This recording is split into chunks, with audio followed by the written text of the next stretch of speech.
Почитувани граѓани, почитувани представници на медиумите, СДСМ како одговорна партија продолжува со интензивно исполнување на ветувањата дадени во план за живот.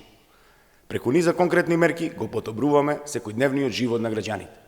СДСМ е силно посветен на борбата против аерозагадувањето. Се преземаат мерки за справување со изворите на загадување. Владата, предводена од СДСМ, донесе одлука за субвенционирање на граѓаните за набавка на еколошки клима уреди за домаќинства кои се греат на нееколошки енергенси и со нееколошки уреди. 10.000 домаќинства од Битола, од Кичево, од Тетово и од градот Скопје ќе може да добијат субвенција во висина од 1.000 евра за набавка на нов инвертер клима уред од висока енергетска класа. Додека ВМРО ДПМН 11 години го игнорираше овој проблем, денес владата предводена од СДСМ во соработка со локалната власт интензивно работи на справување со проблемот на аерозагадувањето.